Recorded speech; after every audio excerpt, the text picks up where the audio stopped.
topic sa ating pong Life in the Spirit seminar.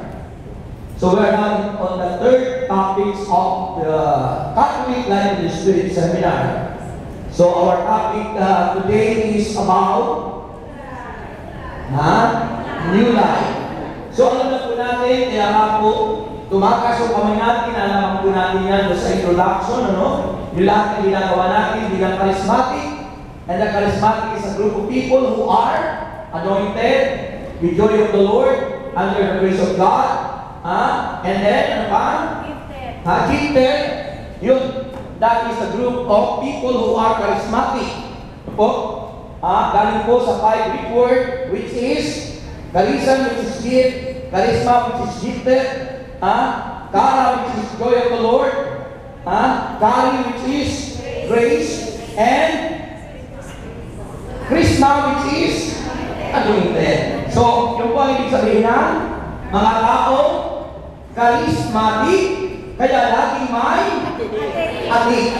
Piliin po natin ang Diyos. Amen? Okay. So, bakit tayo nagsisisi? And it says Catholic Life in the Spirit seminar, para po tayo maging aware, not only in the natural world, but also in our spiritual world. Hindi lang tayo aware sa natural world. Because there are so many Christians, they are only aware on the natural world. That's why they are only getting money and money and money on their works. They are getting overtime. They have no time to God. Because they are only aware on natural world. But those people who are open their minds to God, they have time to God. So, they are now also aware on spiritual world. So, kaya seminar. So, nagsasanay. Seminar, came from the root word semen, which is seed, mga kapatid. Yun ay binhi. Tapos saan po, yun ay tumutubo. At pag yun ay tumubo, nagkakaroon po ng bunga. Hindi bunga. Amen. Kaya semen, nar. Nar came from the root word na yun po ay yung pagsusow, pagkukunla. Semen, seed, nar, to sow, mga kapatid. Okay, so yun po ang ibig sabihin. Kaya tayo po ay nagsiseminar. So, pagkatapos po, ang unang topic po natin ay God's love. Dahil po yung nakapaloob sa 4 basic truth. Ang 4 basic truth po ay ano yung 4 basic truth? Mahalaga yung relationship with God. At si Kristo ay dumating dito sa lupa, incarnated. Hindi po reincarnation, but incarnated. He became flesh and dwelt among us, so that we know Him and we have relationship with Him. Amen. And the purpose is to show His love for us. God's love. Yung unang pag-ibig, yung unang umibig sa atin ay ang Diyos. Okay? Pangalawa, ang unang pag-ibig ay kaligtasan. The fruit of God's love is salvation. Niligtas niya tayo. More than 2,000 years ago, we are already saved. The problem is, you don't accept that salvation that offered by God. Hindi mo tanggapin. So mahalaga, our response is to accept that offered by the Lord Jesus Christ more than 2,000 years ago. It all's already done. We are already saved. Sabi doon sa Colossians, di ba? Inilipat na tayo, iniligtas na tayo. So, tapos na yun. At wala nang ibang pwede magligtas pa sa atin sapagkat ginawa na ni Kristo. Acts chapter 4 verse 12. Na kay Kristo lang ang kaligtasan at walang ibang pangalan ibigay sa silong ng langit sa ikaliligtas ng marami. Tanong ko sa inyo, naunawaan mo ba ikaliligtas mo? Amen. Okay, parang iiyak. Amen. Bakit hindi mo pinandol dapat dito sa gitna? Kasi mahalaga po yung ating seminar dito, ano, lalo ng mga baguhan, mga kapatid. Dito po kayo sa pagting bakante rito. Para at least pagdating po ng ating pagkakatapusan ng ating topic ay makita ko po ano ang inyong mga itsura. Dito po kayo mga kapatid. Yung mga nakasaya lang dyan ng mga workers nandyan lang, no? Para makita rin kayo sa worldwide webs, ano po? Sa WW, we are now in the, World Wide Webs. Yeah. So, our topic today is the fruit of salvation, which is new life. It says in 2 Corinthians chapter 5, verse 17 and 18. Listen to this. Therefore, it says, if anyone is in Christ, he is a new creation. The old has gone, the new has come. Verse 18, all this is from God, who reconciled us to himself through Christ and gave us the ministry of reconciliation, that God was reconciling the world to himself in Christ, not counting men's sins against them. And he has committed to us the message of reconciliation. My dear brothers and sisters, the word of the Lord. Purihin, palakpakan ang Diyos. Okay, lift up your hands to God. Isa, dalawa, tatlo. Praise the Lord. Okay, so our topic is new life. Bagong buhay. So, ito po yung ini-expect ng Diyos after we are already saved. Matapos na tayo iligtas ng Panginoon, ini-expect ng Diyos na tayo may naglay na bagong buhay. Ano ba? Nakikinig ba kayo? Kung nag-text. So, new life mga kapatid. Sabihin niyo new life. So, sabi po ng Bible, therefore, if anyone is in Christ, the word in Christ, ano yung tinitid nyo sa salita in Christ? Napasakop kay Kristo. Nakapaloob kay Kristo.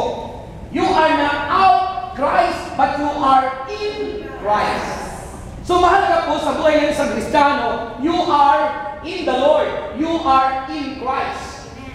That if you are outside Christ, your life is nothing. Your life is useless. Your life is like the life of Satan. Amen. And not the life like Jesus.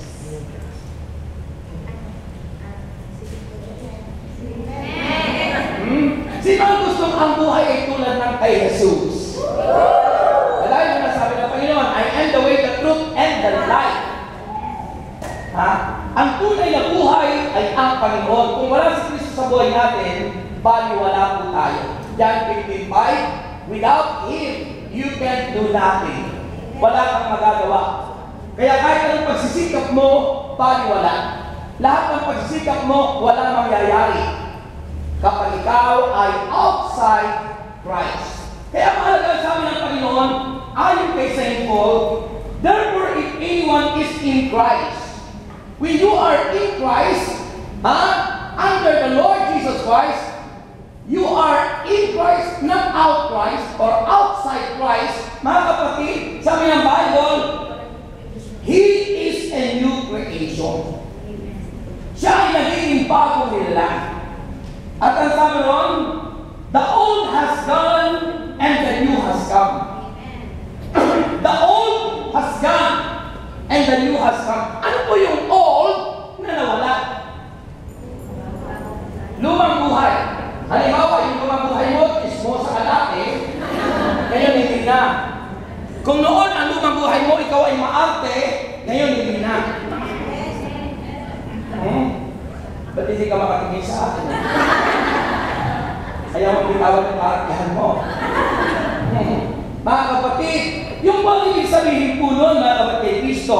So sabi ng Bible, therefore anyone is in Christ is a new creation, the old has gone. It means to say, pass away. Romans chapter 6 verse 12, sabi po ng Biblia, sa Romans chapter 6 verse 12,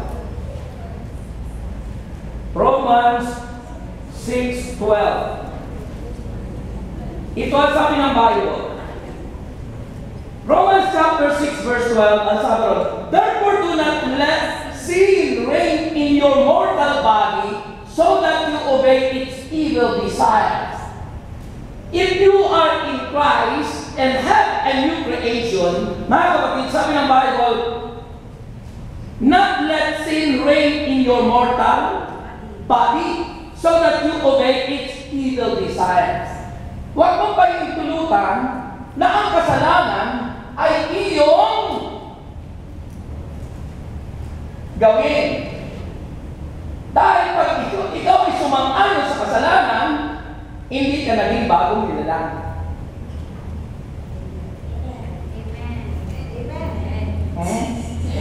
Dahil sabi ng Bible, sa Romans 3:23, all have sinned and fall short from the glory of God. Ang lahat ay nagkasala.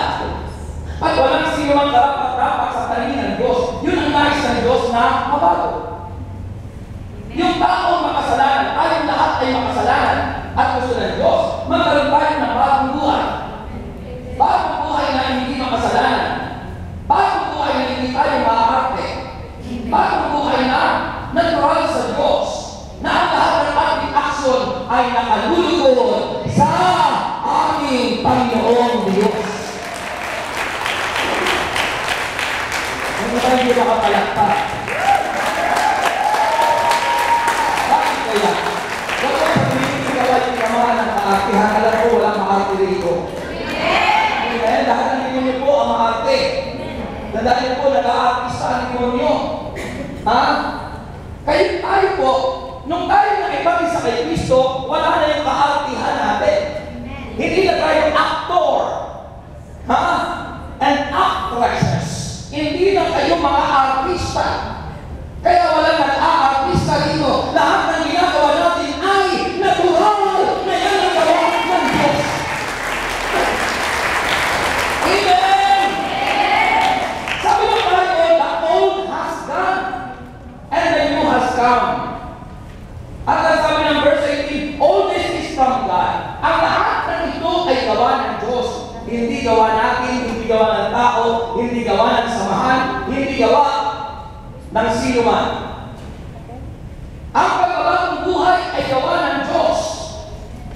At ang ating response is, if, sabi ng Bible, ang sabi ng ating binasa ay, if anyone is in Christ. The condition is, if you want to be in Christ. You want to be in Christ. Sabi ng Bible, if anyone is in Christ, that is the condition. Ang Panginoon, hindi naman nangingilit yan. Kung gusto kong ganyan ang buhay mo. Hindi ko nangingilit ang Diyos. Kung gusto mo, ang mundo. Hindi naman nangingilit ang Diyos. Kung gusto mo, ikaw ay mananatili sa lumang buhay. Ha? Kanya lang, malalaman mo mamaya kung ano ang pupuntahan ng lumang buhay. Mga kapatid. Kaya, masarap po yung in Christ because, ano ang sabi ng Bible? Ha? The old has gone, the new has come. And all this is from God who reconciled us to Himself through Christ and gave us the ministry of reconciliation. Ministry is service. Ginagawa natin. Ano ibig sabihin ng reconciliation? Pakikipagkasundo. Una sa Diyos. Ngayon, hindi mo naman masasabi kayo nakipagkasundo sa Diyos kung hindi ka nakipagkasundo sa iyong kapwa. Pag ang tao ay lagi may galit, may kaaway, hindi mo tinututuong minamahal mo ang Diyos. Halata po sa amen. Pilihin natin ang Panginoon.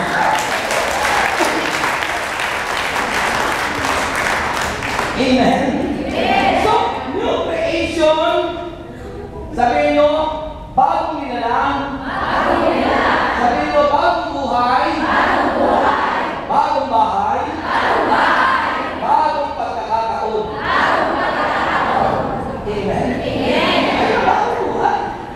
May bagong bahay ka na sa langit. Sabi ng Panginoon, hindi ka mag-aalala. Sabi ng Panginoon, at pupunta ko doon at ipag-ahanda ko kayo ng makikirahan. So we are assured. May assurance tayo if you are in Christ. Purihin ang Panginoon. This is in 2 Corinthians chapter 4, verse 6. Mula sa kalinlangan ay sisilang ang liwanag. Mula sa kalinlangan. In other words, mula sa lumang buhay ay pagkakaroon ng panibagong pag-asa. Pag-asa. Hallelujah to the Lamb forever. Di ba? Yung mga nasa lumang buhay, wala ka pag-asa. Kapag ay nasa Panginoon, mula sa kalinlang ay sisilang ang liwanag. Liwanag sa landas ng buhay. Purihin si Lord. Amen! So, ibig sabihin ng liwanag, may pag-asa ka. Ibig sabihin, liwanag, ibig sabihin, hindi ka mapupunta sa dilim sapagkat nasa sayo ang liwanag. Hindi ka magiging. Amen! Ano pinabago ng Diyos if you are in Christ? Number 1, sabi ng Bible, sa ating binasa, those who accept Jesus Christ by faith are made a new creation that belongs to God totally. New world in which the Spirit rules. Ang Espiritu ang siyang nasusunod. Hindi ang sariling Espiritu. Hindi ang masamang Spirit. Hindi ang human spirit at hindi ang bad spirit. But the Holy Spirit is the one who rules in your new world. Purihin ang Panginoon. Sa iyong bagong daigdig, dahil ang bagong daigdig, you are now in Christ. Naka kay Kristo ka na. Amen. Amen. Kaya, sabi ng Romans chapter 8 verse 14, ang lahat ng pinapatnubayan ng Espiritu. That's why, if you are a new creation, you are ruled by the Spirit.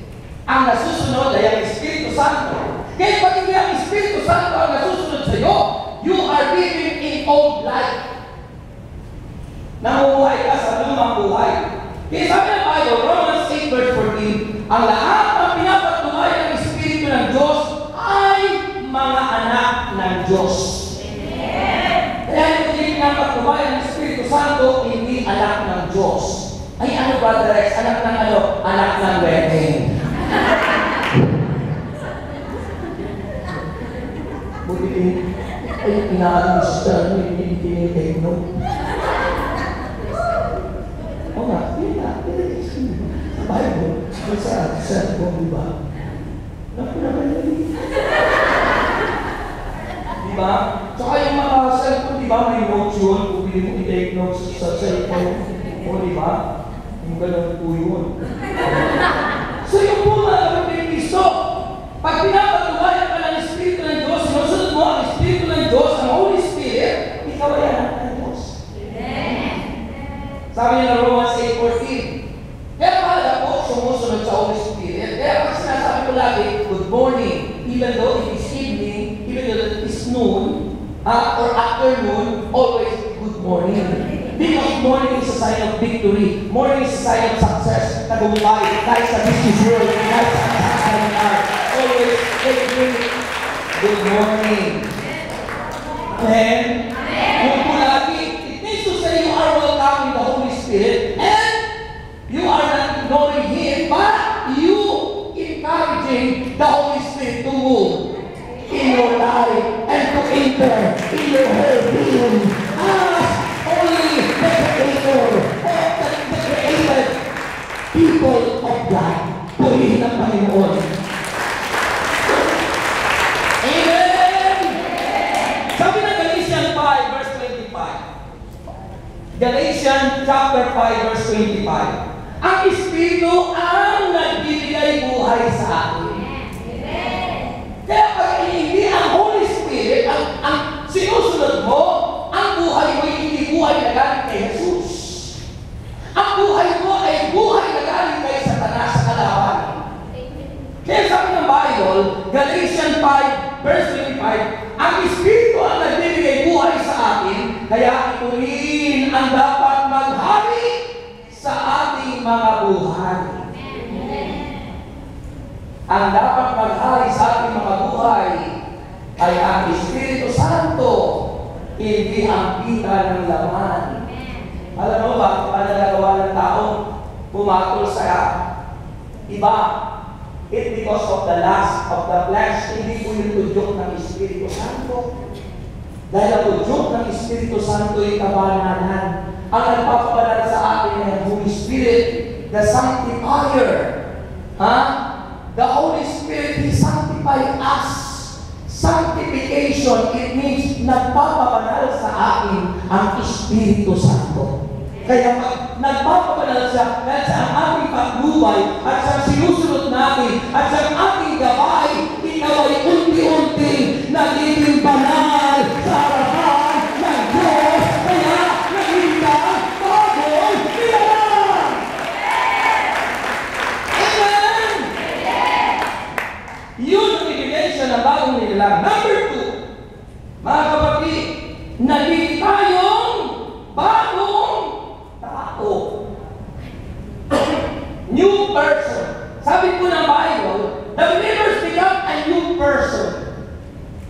Iba yung bagong nilalang, iba yung bagong tao. Ano yung sabihin po ng Galatians chapter 6, verse 15? Hindi mahalaga kung tuloy man o hindi ang isang tao. Okay, mag-isip na mali siya. Hindi yan yung kami bumaksak. Mali siya talaga. Mali siya. Bakit ay gaya naman sa Ukraine doon sa dumaan? Di mali siya. Mali talaga. Oo nga, mali siya. Yung mga taong nakipag-isa kay Kristo, kapag tayo nagkakamali, may nagtuturo sa atin para iulit yung pagkakamali. Ang Holy Spirit. Yung sabi ng Bible, Galatians 6:19, hindi mahalaga kung tuli o hindi ang isang tao.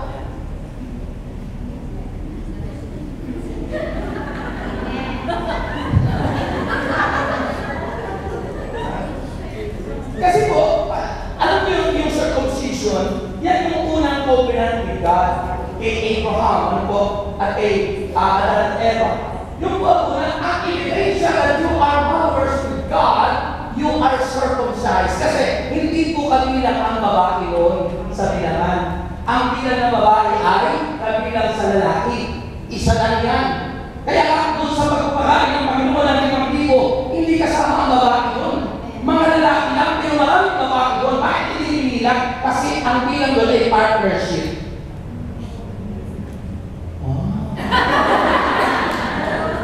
Mga kapatid, amen? Kasi ang babae ay napapasakot sa lalaki. Kaya yung po noon, noong unang panahon. So, noon, ang mga mananampalataya lang ay yung mga circumcised. Pero nung dumating si Kristo, naging para sa lahat. Sabagat ang tinutukoy na circumcision is not the circumcision of our physical body, but the circumcision of our heart. Ano? Yung pagbabago ng puso, yung change my heart, oh God.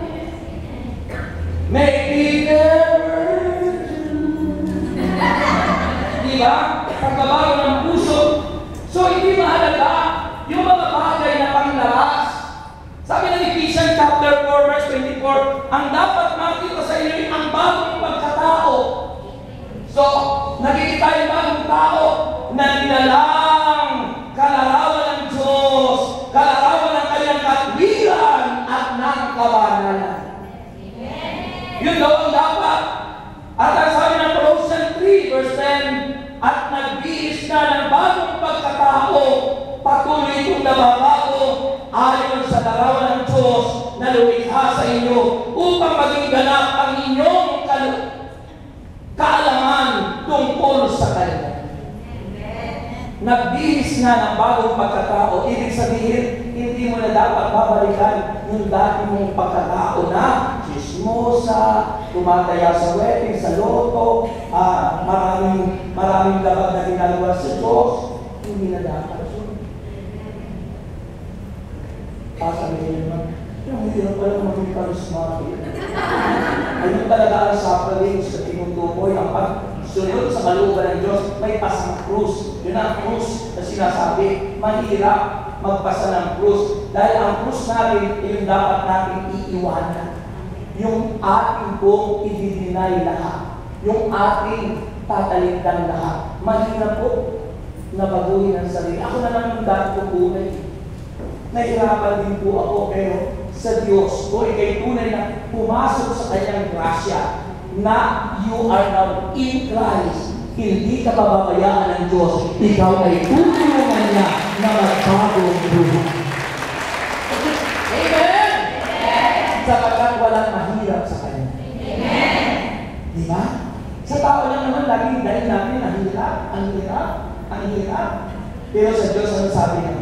Wala mahirap sa Diyos.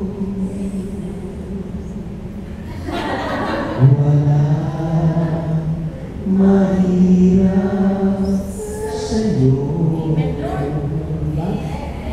Ikaw ang Panginoon na makapangyarihan.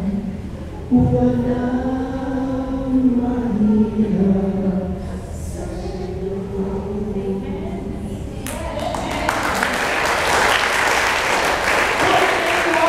In Christ, the first thing that God changes us is become new creation. Second is a new man or being new person. Bagong tao. The third, sabi ng Bible, anong binabago?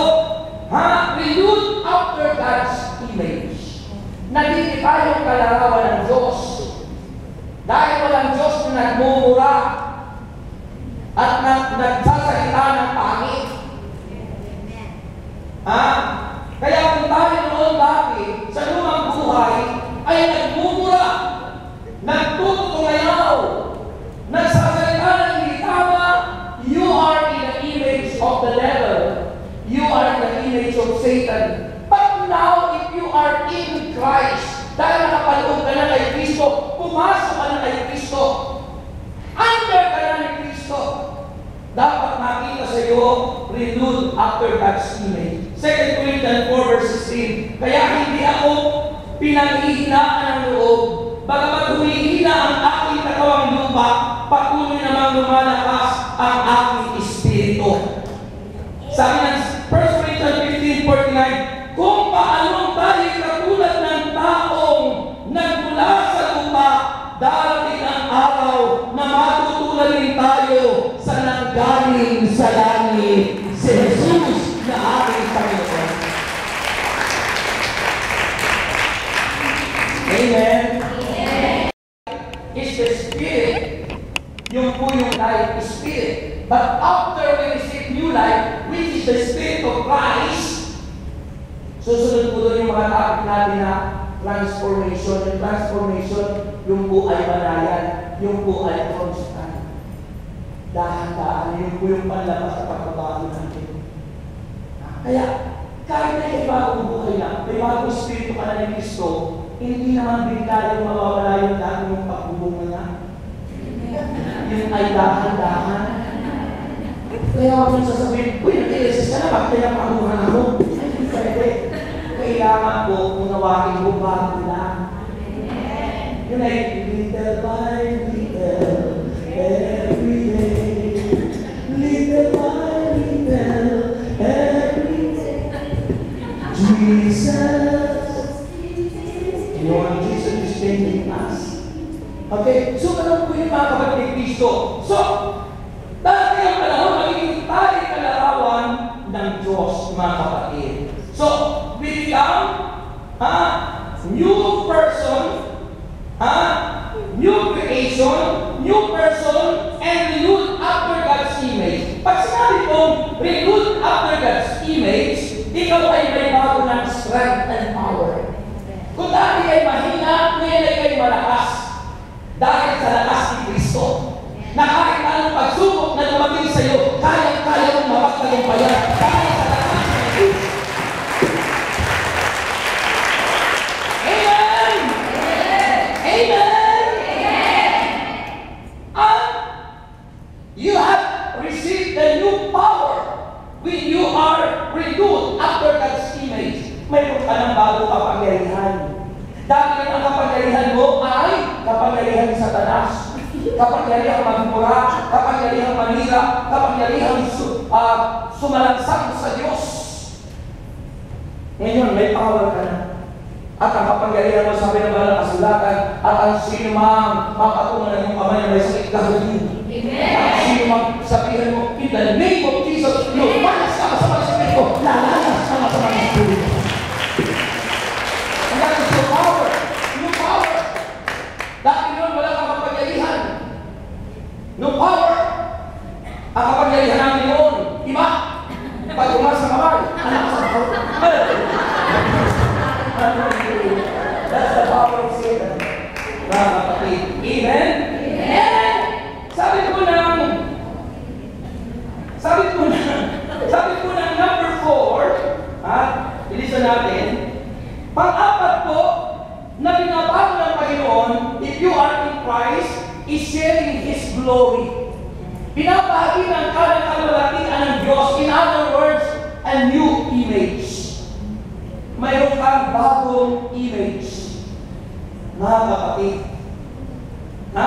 Sharing His glory, 2 Corinthians chapter 3, verse 18. At ngayong naalis na ang talukbong sa ating mukha, yun yung old life. Naalis na yung kapaibawan. Naalis na yung maskara ng kasinungalingan. Naalis na yung maskara ng makalundong pamumuhay. Sabi ng Bible, at ngayon naalis na ang talukbong sa ating mukha. Tayong lahat ay nalilisina ng kalinga ng Panginoon na siyang Espiritu ang bumabago sa ating anyo upang maging lalong malingin hanggang sa maging mistulang larawan ng Diyos. Amen! Purihin sa Jesus.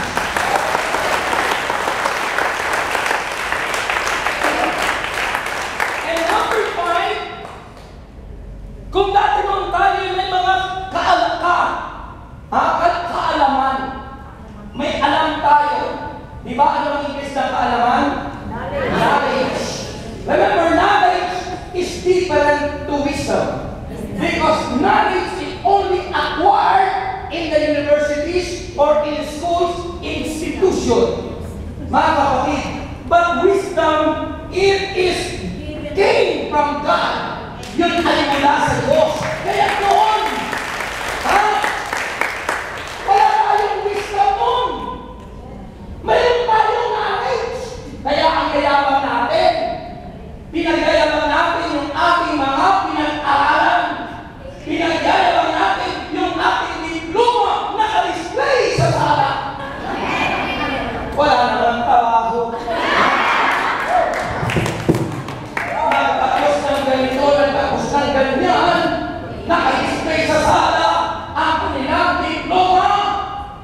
Pero ano ang trabaho? Tagapastol ng aso. Pero tapos ng nurse. Tapos ng pag-sure of ganito, pag-sure of ganyan.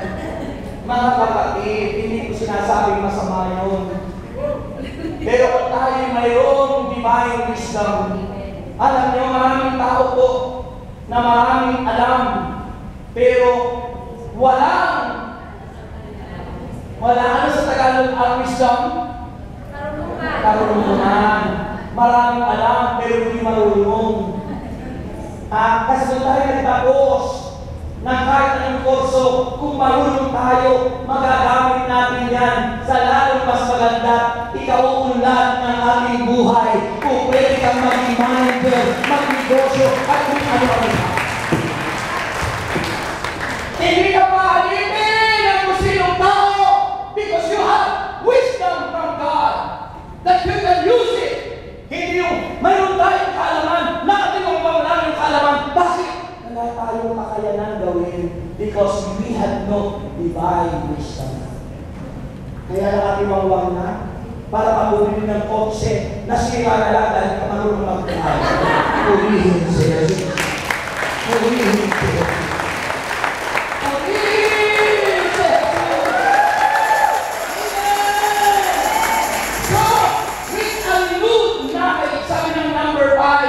Colossians 3:10, at nagbihis na ng bagong pagkatao, patuloy kong nababago ay sa larawan ng Diyos na lumikha sa inyo upang maging ganap ang inyong kaalaman.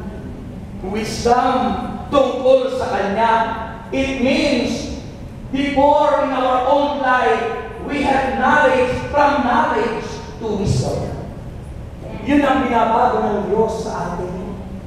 Kaya sabi ng ating servant leader, mula nung sila'y mag-El Shaddai, nabago ang buhay. Dati yun ay tricycle, ngayon Mercedes-Benz. Alam niyo ba, dati ako may Mercedes-Benz. Dati ako mayroon akong pick-up dati. Kanya lang lagi ako nag-a-upload. Hindi mahilig yung anak ko, bininta ko.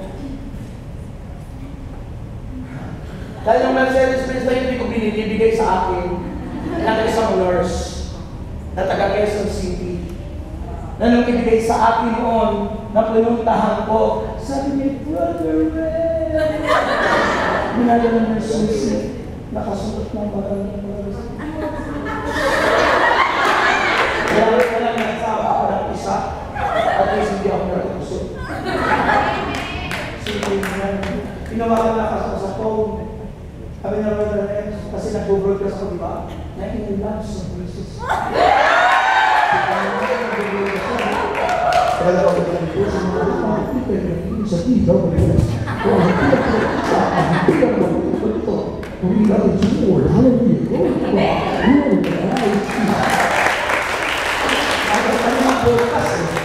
are listening to the WSI. Let's go sa kita na yung radio. You are listening in Jesus, the great I am, school of the year. Yung aking broadcast, Jesus, the great I am, school of the year. Mga kapatid, ang daming followers. Ano? Tapos yun, ang daming estudyante pumupunta. Isang umaga na punta rin, hinahanap si Brother Rex. Ako ang lumabas. Nagpunta si Brother Rex. Sabi ko, bakit po? Mga estudyante, ang gaganda nila. Makikinig pala sa akin. Alam mo, nung nagpakilala ko si Brother Rex, nag-discourage na siya.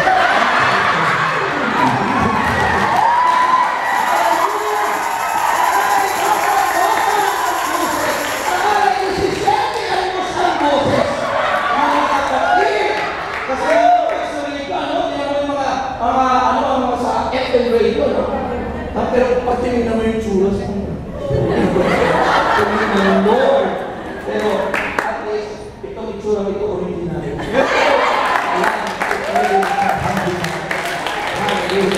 Ganun po ang mga bagong nilalang. Wala sa inyong pwedeng paghambingan sa kanyang lahat ay awa ni Kristo ang Panginoon. Amen! Amen! So number 6, ano binabago?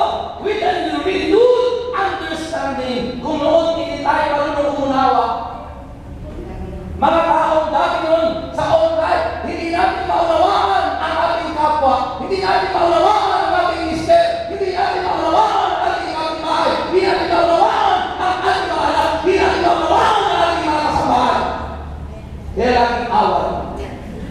Ngayon, if you are now in Christ, sabi ng Bible, mga kapatid, new understanding.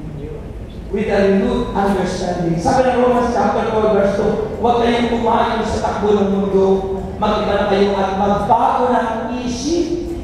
Alam nyo, ang pag-iisip ng tao, pag binago natin, hindi natin pag-iisip pa na masama ang ating asawa.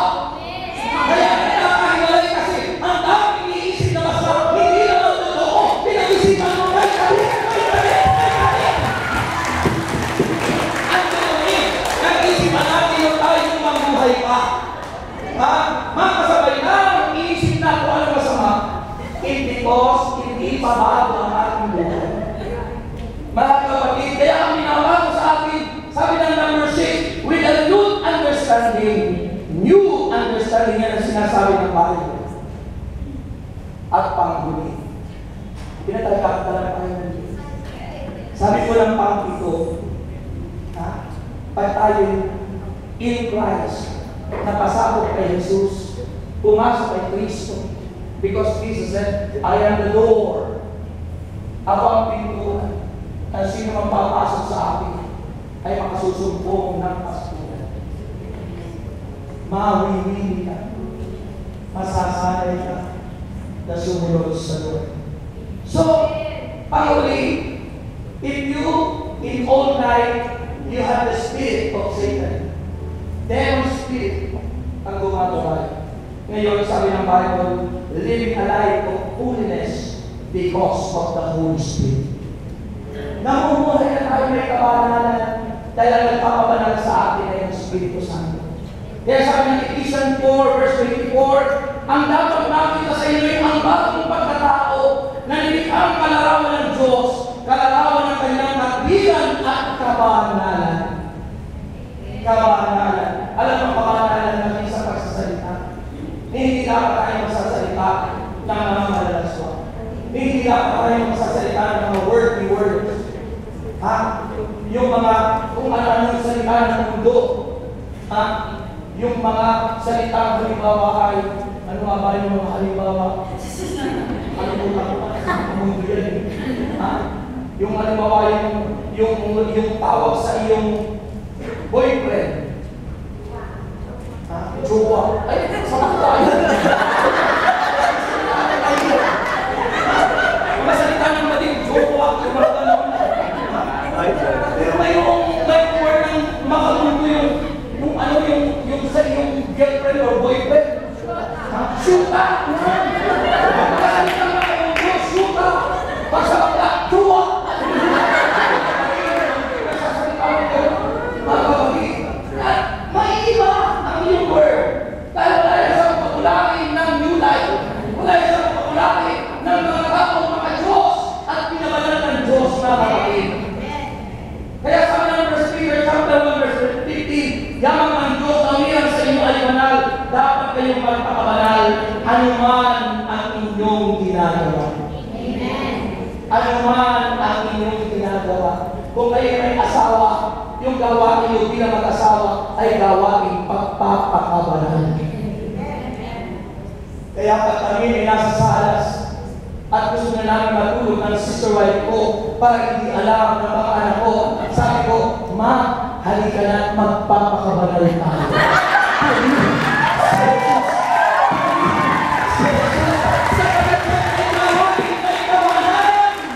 Hindi ang gawain masama, pero kung kayo magkaya, namin niayaya na hindi yung asawa, gawain ang mundo yan, gawain sa talas. Pero kung mga asawa, yang ko'y gawain ang pagpapakabanal. Nasusunod mo sinabi ng Panginoon, we are co-creator with God. Kaisa tayo ng Diyos para magparami ng tao. Kaisa tayo ng Diyos para ang tao yung hindi tayo kaisa ng mundo para wasakin at ilagdag ang bata sa sinapunan. Amen? Kaya ang church against doon pusang tinatawag na abortion, mga kapatid. Amen?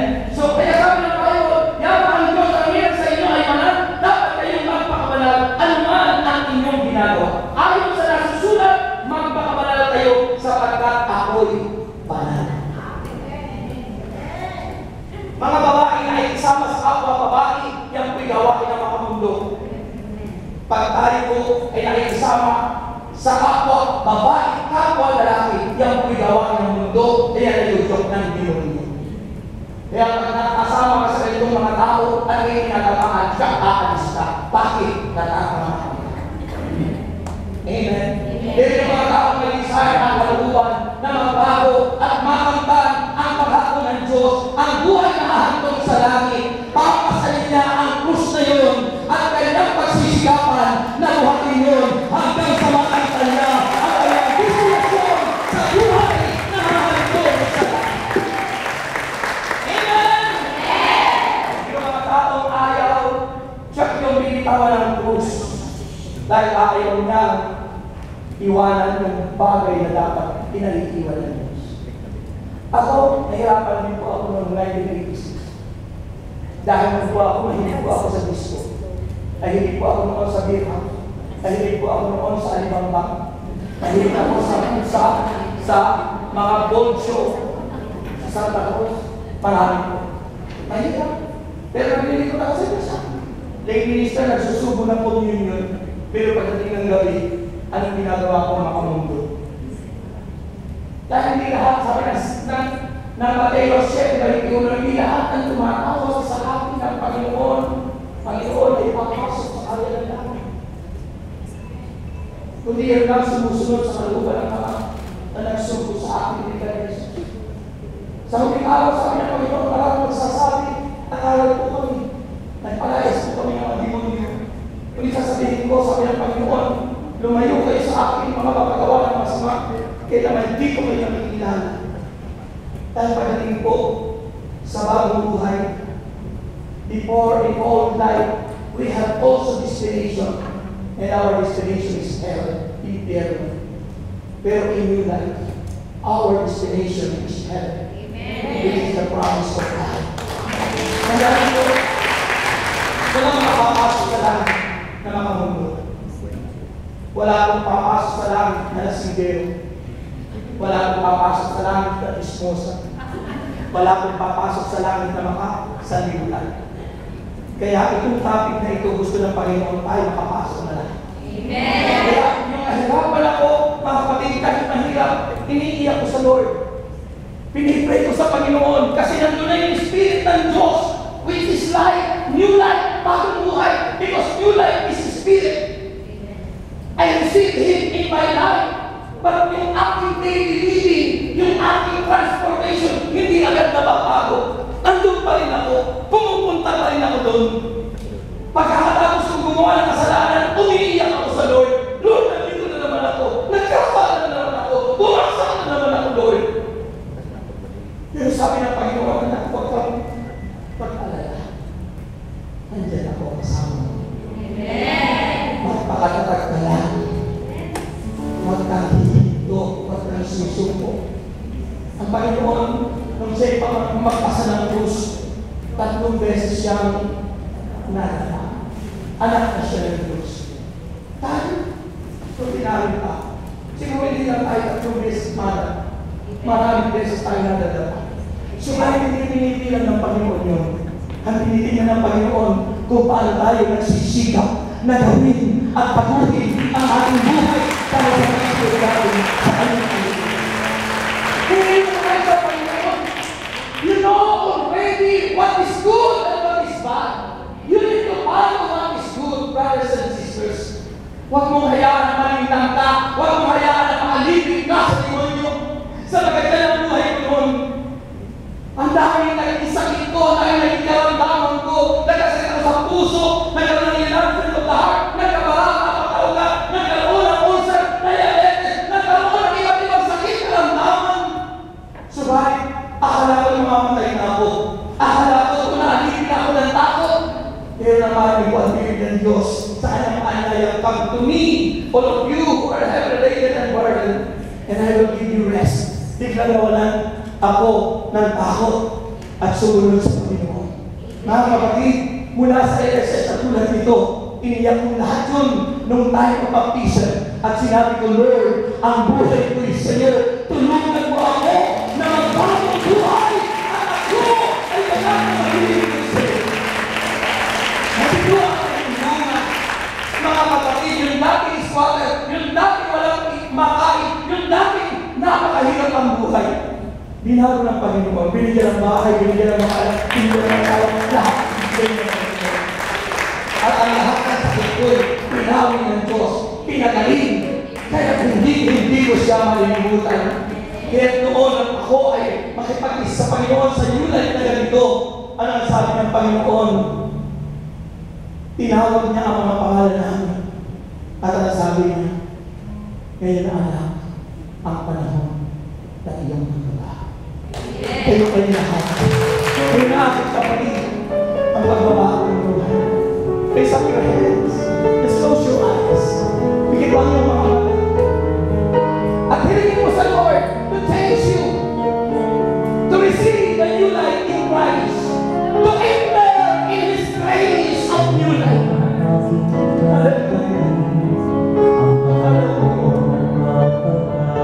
Yes, God. Amen. Dumating ka sa may kapal. Yes, yes. Kabahan at babahala sa mga nangyayari. Amen. Pag-ibig at sasamahan, tatapusan ay nalalapit. Yes, yes.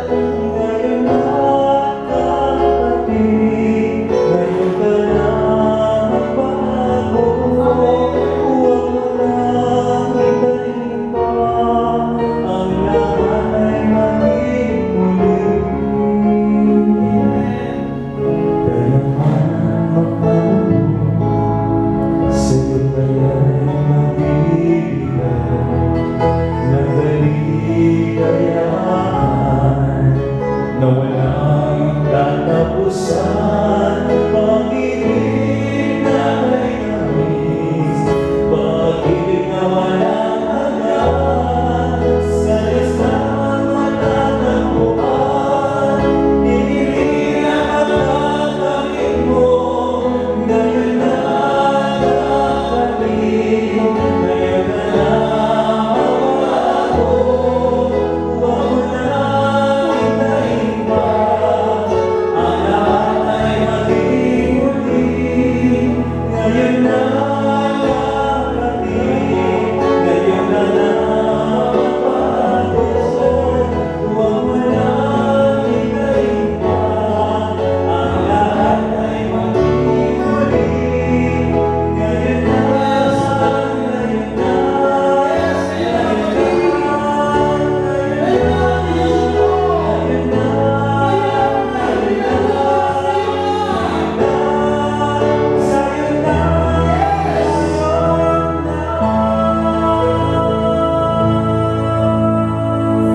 Brothers and sisters, yan ang sinasabi ng Panginoon sa Book of Hebrews. Kapag narinig natin ang tinig ng Diyos, huwag maging matigas ang ating mga puso. You need to open your heart and accept the offer of the Lord Jesus Christ, because He is the light. I am the way, the truth, and the life. He is our new life in Christ. Ang bagong buhay sa piling ni Kristo. At yan ang kailangan natin. Ay may umali ang kanyang kapangyarihan sa pusong matigas, sa pusong nanduroon ang pagdinay sa alok ng Diyos. I pray na dumali mula ulo hanggang panampakan ang bagong buhay na alok ng Panginoon. Ang bagong buhay na dapat natin tanggapin. At inaakit ko, Panginoon, ang buhay na ito'y kanilang ina-accept ngayon, tinatanggap ngayon o paparanasan ang panibagong buhay na nakapaloob sa iyong kapangyarihan, sa iyong grasya, sa iyong awa, sa iyong awa, na siya nagbibigay ng kalakasan, nagbibigay ng panibagong lakas, sigla at buhay, nagbibigay ng tagumpay, nagbibigay ng kagalingan, nagbibigay ng panibagong lakas, panibagong kalaman, panibagong kalungan at panibagong Panginoon Diyos na ibali sa iyong harapan. At Panginoon, basbasan ang bawat isa. Dalangin ko, Panginoon, at silang lahat ay magpagpatuloy pa hanggang sa dumating baptism ng the Holy Spirit. At inaangkin namin, Panginoon, na ngayong gabi ito'y kami tagumpay sapagkat kami may bagong buhay. Sabihin ko, I receive new life in Christ. Lord Jesus, I accept you as my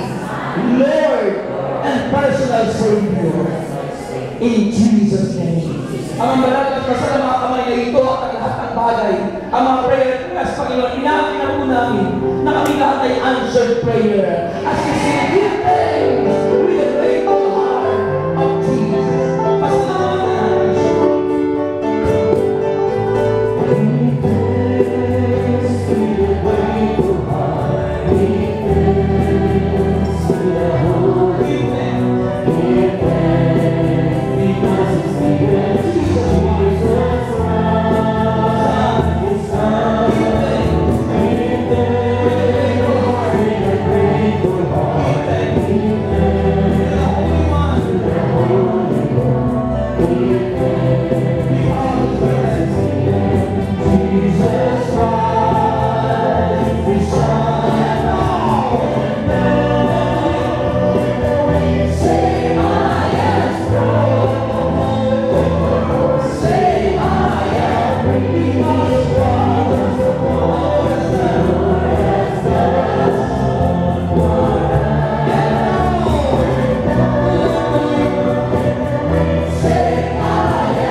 Nais yung maging maganda at ma-receive nyo. Yung wala pang boyfriend, gusto nyo i-drawing yung boyfriend nyo.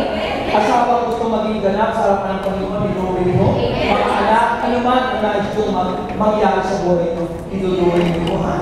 Okay? And next week po, yun na po ang ating receiving God's gift. Pagkatapos po nun, sa susunod na baptism in the Spirit. So, pwede sa Miyerkules, sa susunod na Miyerkules, baptism in the Holy Spirit. So, dapat kayo na-away na para sa baptism. Yung po hindi mababago yung po yung impartation of the Holy Spirit. Ang tawag po doon ay baptism in the Spirit. Okay? So, pwede yun sa Miyerkules, sa susunod na Miyerkules. At lahat ng mga baguhan ay itatanggapin kayong certificate na kayo natapos ng CLSS. Kaya, nawa po kayo lahat ganun. No? Okay? So, sa August, first Saturday of August, anniversary po ng Saturday group. Kaya, gusto nyo dumalo doon, kung kayo mag-anniversary, kung makakalabas kayo, support. Support na kayo. Okay? So yun po. At sa Manila naman, August 16, ang ating anniversary doon, yung mga uuwi. August 16, 17, overnight. Yan po yun sa Amwell City of Faith. Okay? So yan po. So pagpalain tayo ng Panginoon na lumikha ngayon at magpakailanman. In the name of the Father, the Son, the Holy Spirit. Amen. Ito na, para sa mag-aasawa na ito. At para sa puhunan na lalago. Kailangan sasali kayo sa ating kooperatiba, Brothers Keeper Multipurpose Cooperative. Lahat ng prayer partners, inaanyayahang sumali doon. Magtanong kayo sa ating mga core group. Doon po, mayroon tayong mga brochure dyan. Ano? At, yayaman na kayo. Kasi ang pagyaman, ginagawa yan. Dahil pag hindi mo ginawa yan, ibig sabihin, mali. Baharing nagnakaw ka o anuman. Okay? So, kailangan po ginagawa ang pagyaman. Okay? Gusto nyo Okay, ito na. Magiging milyonaryo kayo sa ngalan ni Jesus. Tanggapin natin na. In Jesus' name. Okay, raise up your hands and let's pray the Psalm 91. Dasalin natin ang Salmo 91.